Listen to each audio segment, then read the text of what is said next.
जनसंख्या का वितरण एवं घनत्व हमें यह बताता है कि किसी भी देश या रीजन में किस प्रकार से जनसंख्या का डिस्ट्रीब्यूशन है और उसके आधार पर हम जनसंख्या की स्टडी करते हैं। तो मेरा नाम है राम कुमार सोनी, मैं आपको पढ़ाऊंगा कक्षा 12 का अध्याय 1। यह अध्याय है, इसमें अपन देखेंगे जनसंख्या वितरण, घनत्व, वृद्धि और संगठन। जनसंख्या से संबंधित सभी आंकड़ों को इस अध्याय में अपन देखते हैं। इसमें विशेषकर देखेंगे कि जनसंख्या का वितरण, वर्ल्ड में जनसंख्या का वितरण कैसा है, वर्ल्ड के अलावा भारत में जनसंख्या का वितरण कैसा है। इसके अलावा अपन ये भी देखेंगे कि कहां पर जनघनत्व, भारत देश जैसे देश में कहां पर जनघनत्व अधिक है, कहां पर कम है, और अपन इसकी विशेषताओं का अवलोकन करेंगे। तो सबसे पहला टॉपिक है जनसंख्या वितरण। जनसंख्या वितरण का मतलब क्या होता है? जनसंख्या वितरण का मतलब होता है कि किसी भी रीजन या किसी भी क्षेत्र में किस प्रकार से जनसंख्या की बसावट है, यानी किसी भी क्षेत्रफल पर कितनी जनसंख्या रह रही है, कहां पर अधिक जनसंख्या रह रही है, कहां पर कम जनसंख्या रह रही है, कहां पर जनसंख्या घनत्व अधिक है, कहां पर कम है। यह सब दशाएं भौतिक कारक और उससे संबंधित जैसे जलवायु भी ये दशाएं इससे निर्धारित होती है। इसमें अपन देखेंगे जनसंख्या के विस्तार का अर्थ है कि किसी भी क्षेत्र में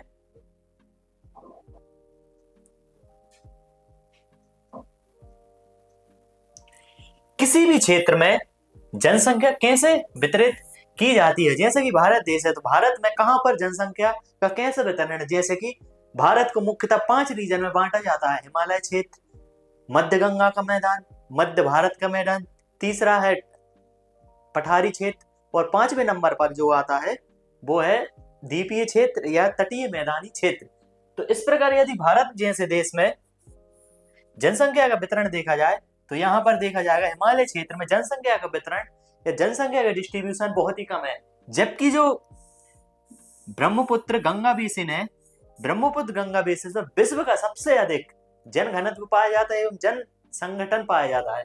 इसके बाद यहाँ पर जो पठारी इलाका है, यहाँ पर मध्य आकार का जनसंख्या घनत्व है। और इसके बाद अगर यदि अपन देखें जो यह तटीय इलाके हैं, तटीय इलाकों में भी मध्यम आकार का जनसंख्या घनत्व पाया जाता है, मध्यम से और अधिक भी पाया जाता है। क्यों? क्योंकि यहाँ पर सदा हरित नदियां प्रवाहित होती हैं और यहाँ पर उपजाऊ मिट्टी पाई जाती है, जिसके कारण से यहाँ पर जन घनत्व भी अधिक होता है और जनसंख्या का संगठन भी अधिक होता है। भारत में जनसंख्या वितरण का स्थानिक पैटर्न बहुत ही असमान है। क्यों असमान क्यों है?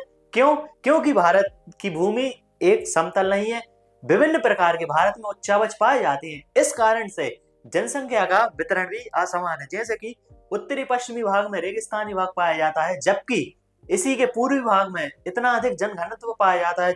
क्योंकि वहां पर 150 सेंटीमीटर से अधिक वर्षा होती है और वहां पर आर्द्र चावल की खेती की जाती है। इसके बाद जो तटीय इलाके हैं, यहाँ पर भी अच्छी खासी बारिश होती है, इस कारण यहाँ पर जन घनत्व अधिक है।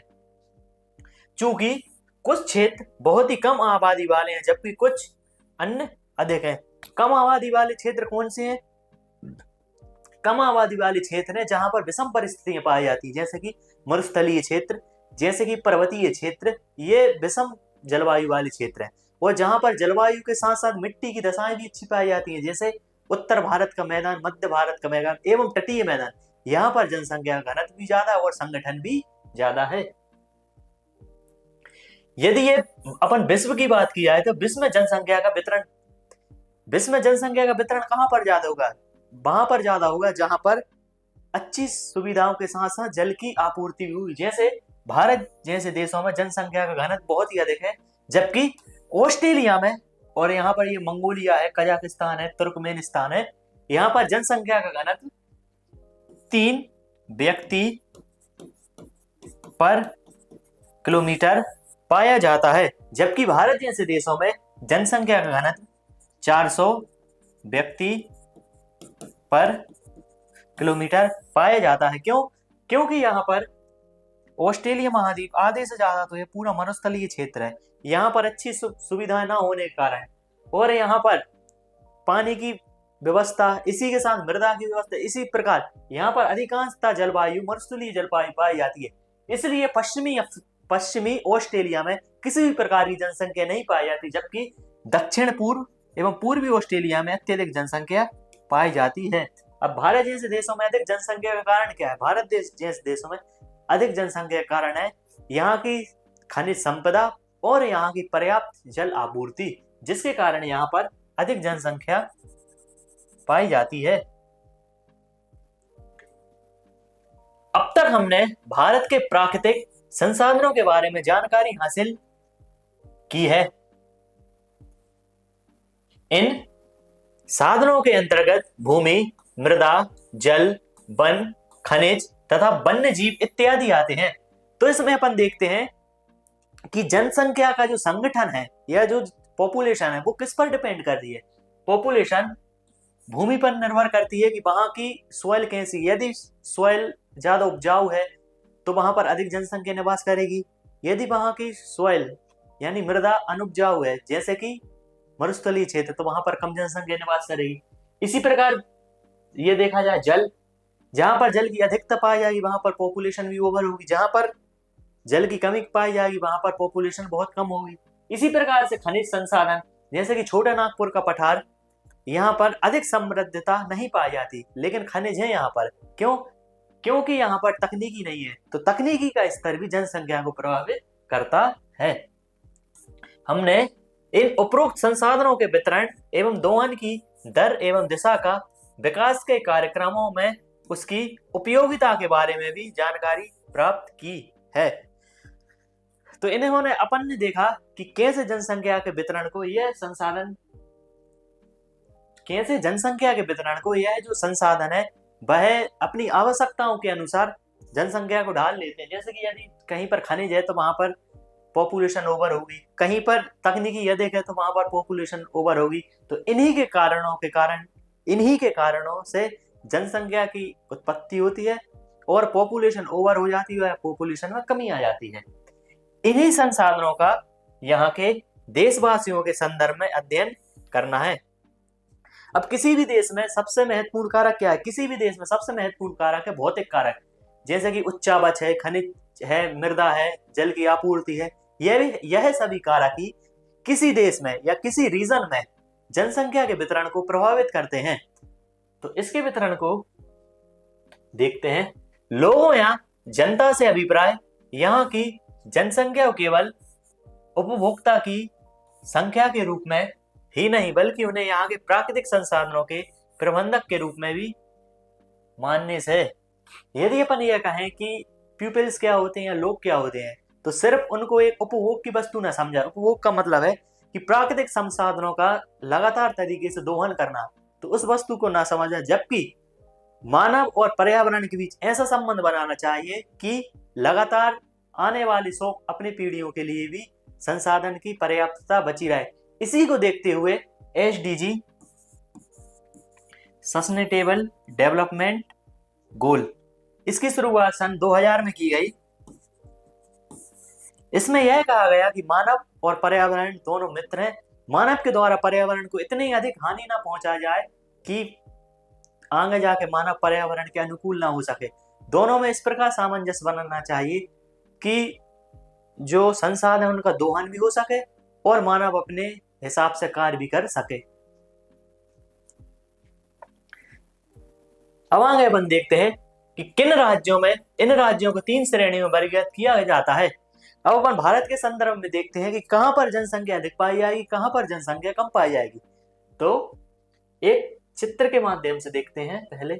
अब जैसे कि यह चित्र है, इसमें अपन ये देखें कि भारत में सर्वाधिक जनसंख्या गंगा वाले रीजन में पाई गई है। भारत में सर्वाधिक जनसंख्या इस वाले रीजन में पाई जाती है क्योंकि यहां पर जल की आपूर्ति के साथ साथ जलोढ़ मृदा भी है। चूंकि यहाँ पर अच्छी खेती हुई थी, इस कारण यहाँ पर ओवर जनसंख्या पाई जाती है। जबकि ये मरुस्थलीय इलाका है, यहाँ पर ये मरुस्थलीय इलाके में थोड़ी कम जनसंख्या पाई जाती है। क्यों? क्योंकि लोगों को रहने के लिए आवश्यकता के अनुसार सुख सुविधा नहीं मिल पाती, इसलिए यहाँ पर कम जनसंख्या पाई जाती है। इसी प्रकार से ये देखा जाए तो तटीय इलाके हैं, तटीय इलाकों में भी जनसंख्या ओवर पाई जाती है। क्यों? क्योंकि यहाँ पर समकारी जलवायु पाई जाती है, ना अधिक ज्यादा गर्मी रहती, ना अधिक ज्यादा ठंड रहती। जबकि जो मरुस्थलीय क्षेत्र है यहाँ पर महाद्वीपीयता का प्रभाव रहता है। दिन बहुत अधिक गर्म रहते, दिन में तो टेम्परेचर 50 डिग्री सेल्सियस चला जाता है और रात में टेम्परेचर 4 डिग्री सेल्सियस तक आ जाता है। तो यहाँ पर तापांतर बहुत ज्यादा असमान रहता है। जबकि जो समुद्र ये इलाके हैं यहाँ पर तापमान, यहाँ पर समकारी जलवायु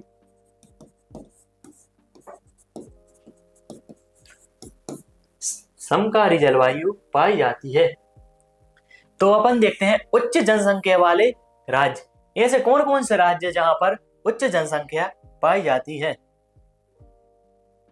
सबसे पहला है उत्तर प्रदेश। भारत में सर्वाधिक जनसंख्या कहां पर पाई जाती है? भारत में सर्वाधिक जनसंख्या लगभग 21 करोड़ के अराउंड यह जनसंख्या सबसे ज्यादा पाई जाती है उत्तर प्रदेश। क्यों? क्योंकि यहाँ पर उपजाऊ मिट्टी के साथ साथ पानी की आपूर्ति बहुत अधिक है।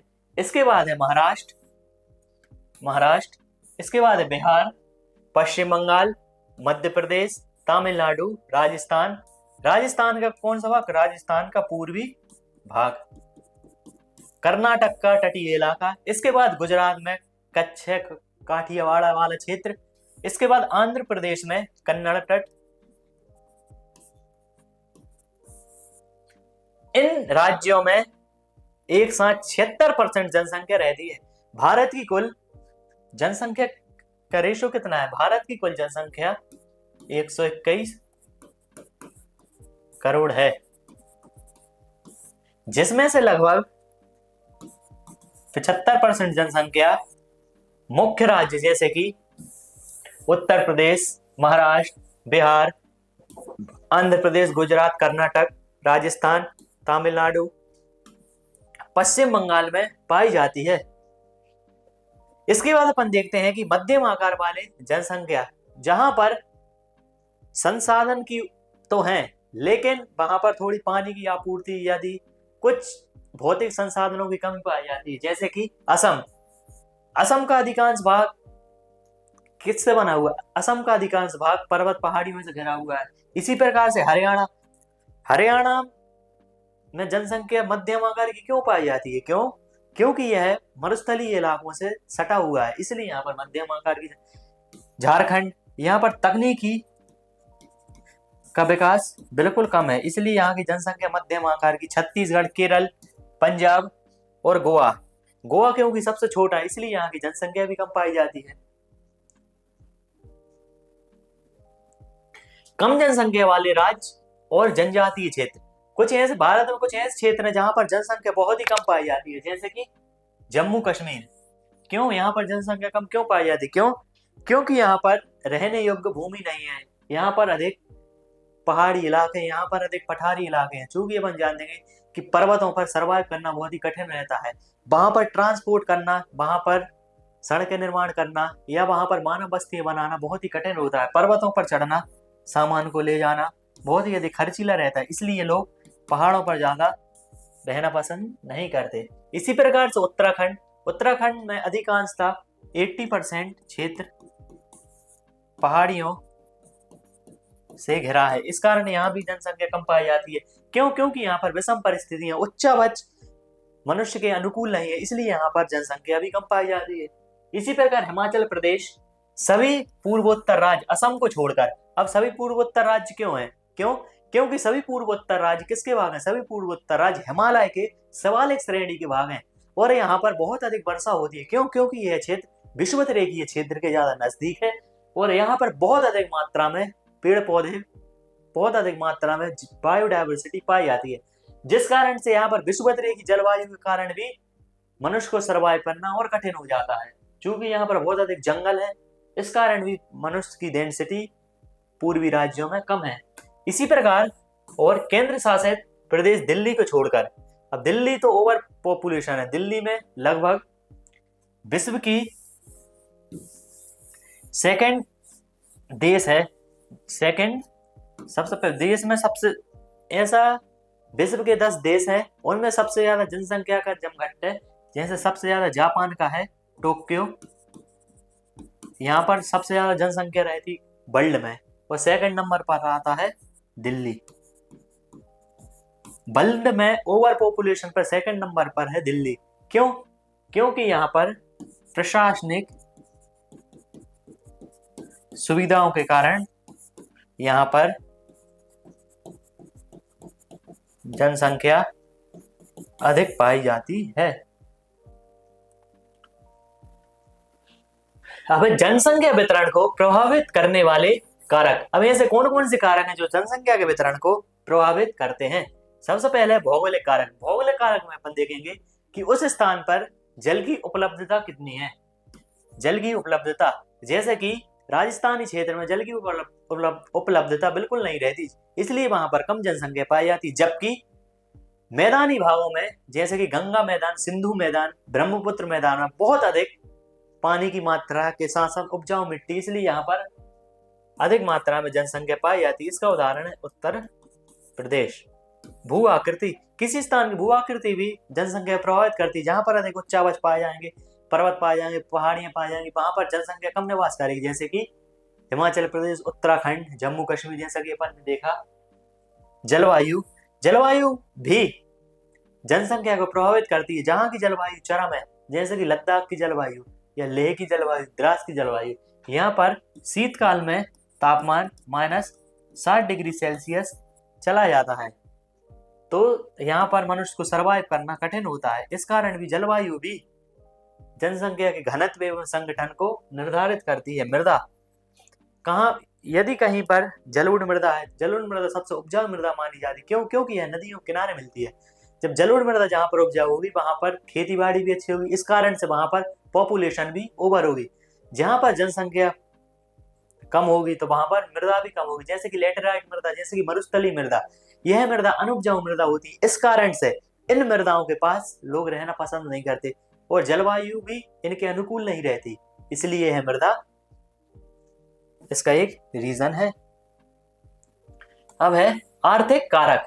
आर्थिक कारक में जैसे खनिज, नगरीकरण और औद्योगिकरण, इनके कारण भी जनसंख्या प्रभावित होती है। नगरीकरण के कारण कैसे जनसंख्या, नगरीकरण में गांव से लोग नगरों की ओर पलायन हो जाती है, जिससे नगरों की जनघनत्व बहुत अधिक बढ़ जाता है, जैसे कि दिल्ली का जनघनत्व अधिक बढ़ गया है, इसके कारण भी जनसंख्या प्रभावित होती है।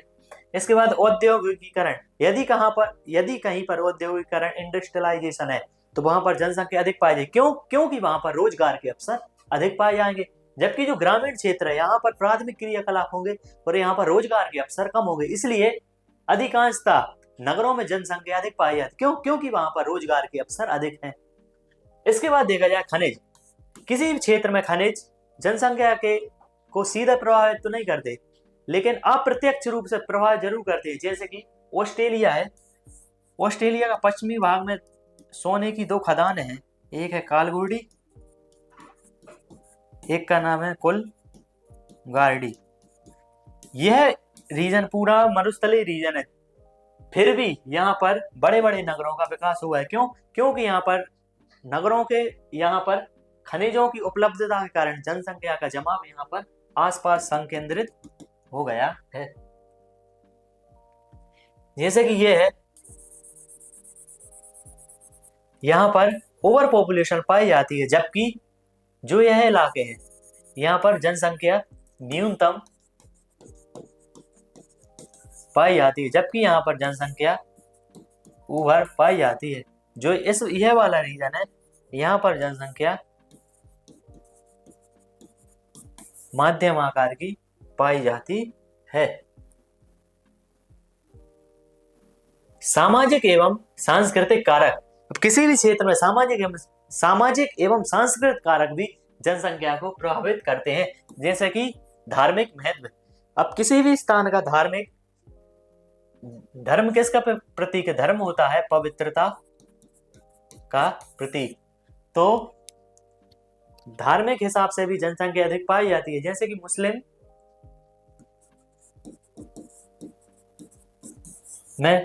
मुस्लिम समुदाय की जनसंख्या लगातार बढ़ती जा रही। क्यों? क्योंकि इनके धर्म में कहा गया है कि जनसंख्या को बढ़ाना है। इसी प्रकार से कुछ धर्म है, जैसे कि हिंदू धर्म है, जैसे जैन धर्म है, जैसे कि बौद्ध धर्म है, इनकी जनसंख्या भी स्थिर रहती है, लगातार बढ़ती जा रही है। तो इनके भी ऐसे धर्म में कहा गया है कि जनसंख्या स्थायी रहनी चाहिए या बढ़नी चाहिए। इस प्रकार से धर्म भी जनसंख्या को प्रभावित करते हैं। जहां पर ज्यादा कट्टरपंथी धर्म है वहां पर तो जनसंख्या कम पाई जाती है, और जहां पर कम कट्टरपंथी है, यानी ये कहें कि पवित्र पुस्तकों के लिए लोग ज्यादा समर्पित है, वहां पर तो जनसंख्या कम पाई जाती। जहां पर नॉर्मल है वहां पर जनसंख्या अधिक पाई जाती है। इसके बाद अशांति, ग्रह अशांति। यदि किसी देश की में राजनीति अच्छी नहीं है, यदि किसी देश में खुशहाली नहीं है, तो उस देश में जनसंख्या कम पाई जाती है, उस देश से लोग पलायन करके भाग जाते हैं।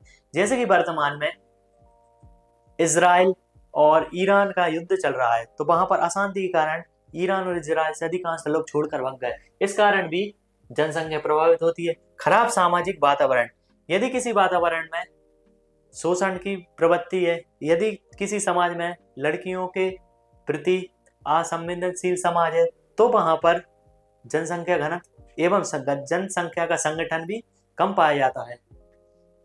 एक राजनीतिक अस्थिरता, राजनीतिक कारण में देखा जाए तो राजनीतिक अस्थिरता, किसी भी क्षेत्र या देश में लगातार सरकारें बदल रही है, सरकार गलत डिसीजन ले रही है जनसंख्या के लिए, तो जनसंख्या विद्रोह कर देती है। जैसे कि कुछ समय पहले बांग्लादेश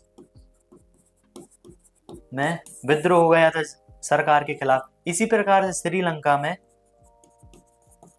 सरकार के खिलाफ विद्रोह हो गया था, जिसके कारण यहाँ के पीएम को देश छोड़कर जाना पड़ा।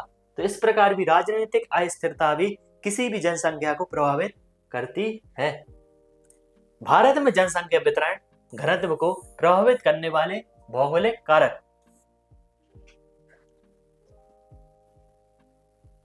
अब अपन देखते हैं कि भारत में ऐसे कौन कौन से कारक हैं जो जनसंख्या को प्रभावित करते हैं। सबसे पहला कारक है उच्चावच। उच्चावच का मतलब है कि कहीं पर पहाड़ है तो कहीं पर मैदान है, इसका मतलब है उच्चावच। जनसंख्या के बसाव के लिए मैदान अधिक उपयुक्त होते हैं। क्यों? क्योंकि मैदानों में बहुत अधिक नदियां प्रवाहित होती है और उनके द्वारा जलोढ़ मिट्टी के द्वारा ही मैदान बनाए जाते हैं। पर्वतीय व पठारी या घने वर्षा वाले भागों में जनसंख्या कम केंद्रित होती है। उदाहरण, भारत के उत्तरी मैदान घना बसा है, जबकि उत्तर पूर्वी पर्वतीय भाग व उत्तर पूर्वी वर्षा वाले भागों में जनसंख्या का घनत्व कम है। क्यों? क्योंकि मैदानों में अधिक मात्रा में संसाधन उपलब्ध हो जाते हैं, जबकि जैसा कि मैंने बताया कि उत्तर पूर्वी राज्य हैं जो हिमालय रीजन है, यहाँ पर जनसंख्या कम पाई जाती है। क्यों? क्योंकि यहाँ पर जलवायु भी ठीक नहीं है, यहाँ पर उच्चावच बहुत अधिक पाए जाते हैं। अधिक आर्द्रता के कारण मानव वहां पर सर्वाइव नहीं कर पाता। इसी कारण से पूर्वी क्षेत्र में जनसंख्या कम पाई जाती है। दूसरा कारक है जलवायु। जलवायु जनसंख्या के वितरण को प्रभावित करती है। अब जलवायु में देखा जाए कि जहां का तापमान मनुष्य के लिए अनुकूल हो, जैसे कि इसमें उदाहरण थार मरुस्थल, गर्म जलवायु और पठारी भाग व हिमालय के ठंडे क्षेत्र सम जलवायु वाले क्षेत्रों की अपेक्षा कम घने बसे हैं। थार का मरुस्थल में बहुत अधिक गर्मी पड़ती है और रात को अधिक पार्थिव विकिरण के निष्कासित होने से वहां पर बहुत अधिक ठंडी हो जाती है। इस कारण से तापांतर अधिक रहने के कारण मरुस्थलों में जनसंख्या पॉपुलेशन कम पाई जाती है। इसी प्रकार से देखा जाए कि जो हिमालय क्षेत्र है, जितने अधिक ऊपर हिमालय क्षेत्र में जाएंगे उतनी अधिक ठंड बढ़ती जाएगी, इसलिए ऊंचे हिमालयी क्षेत्रों में कम जनसंख्या पाई जाती है, जबकि मैदानों में अधिक जनसंख्या पाई जाती है। एक जलवायु भी इसका कारण है, एक है मृदा। अब मृदा भी जनसंख्या को प्रभावित करती है। जहां पर जलोढ़ मृदा होगी, जहां पर उपजाऊ मृदा होगी, वहां पर जनसंख्या अधिक होगी। जहां पर मृदा अनुपजाऊ होगी वहां पर जनसंख्या भी कम होगी। इसी प्रकार अपन देखें, मृदा कृषि को प्रभावित करती है। उपजाऊ मृदा वाले क्षेत्रों में कृषि अच्छी होने के कारण ये भाग अधिक घने बसे होते हैं, जैसे कि भारत का तटीय क्षेत्र, यहाँ पर अधिक वर्षा होने के कारण अच्छी मृदा है, अधिक नदियां प्रवाहित होने के कारण अच्छी मृदा है। जबकि कुछ मध्य वाला भाग है, यहाँ पर पठारी क्षेत्र, कठोर भूमि के कारण यहाँ पर कृषि नहीं हो पाती, जिस कारण से मध्य वाले भाग में थोड़ी जनसंख्या कम है। उदाहरण उत्तर प्रदेश, हरियाणा, पंजाब आदि। अब है सबसे महत्वपूर्ण है जल की उपलब्धता। जल की उपलब्धता बसावट को आकर्षित करती, वे अधिक घने बसे होते हैं। जैसे सतलुज गंगा का मैदान, यह वाला मैदान है सतलुज गंगा का मैदान, विश्व का सबसे अधिक घना बसा हुआ क्षेत्र है। क्यों? क्योंकि यहाँ पर जल की उपलब्धता भी है, प्लस मृदा भी उपजाऊ है, प्लस समकारी कहो या स्वस्थ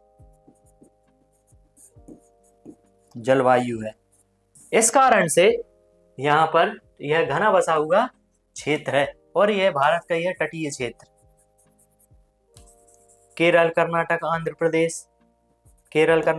प्रदेश, यह तमिलनाडु, यह महाराष्ट्र वाला, गुजरात वाला रीजन, यहाँ पर जनसंख्या घनत्व अधिक पाए क्योंकि तटीय इलाकों में समकारी जलवायु पाई जाती है। अब अपन देखते हैं जनसंख्या घनत्व। अब जनसंख्या घनत्व क्या होता है? घनत्व मतलब होता है किसी भी क्षेत्र विशेष में, किसी भी एक क्षेत्र विशेष में कितनी अधिक जनसंख्या निवास करती है। इसका उदाहरण कैसे समझ सकते हैं? इसका उदाहरण समझ सकते हैं जैसे कि किसी भी व्यक्ति के दो प्रकार के सिर के बाल होते हैं। एक होते हैं किसी भी क्षेत्र में, ये जनसंख्या को और दूसरे तरीके से समझ सकते हैं, एक छोटे से क्षेत्र में बहुत अधिक लोग रह रहे हैं और एक बहुत बड़े क्षेत्र में बहुत कम लोग रह रहे हैं। जैसे कि रूस एक बहुत बड़ा क्षेत्र है लेकिन वहां पर विषम जलवायु, इस कारण से वहां पर जनसंख्या बिल्कुल विरल है। जबकि भारत जैसे देशों में क्षेत्रफल बहुत छोटा है जबकि यहाँ की जनसंख्या बहुत अधिक है। क्यों? क्योंकि यहाँ पर उष्ण जलवायु के साथ साथ मनुष्य के अनुकूल जलवायु है, इसी से घनत्व प्रभावित होता है।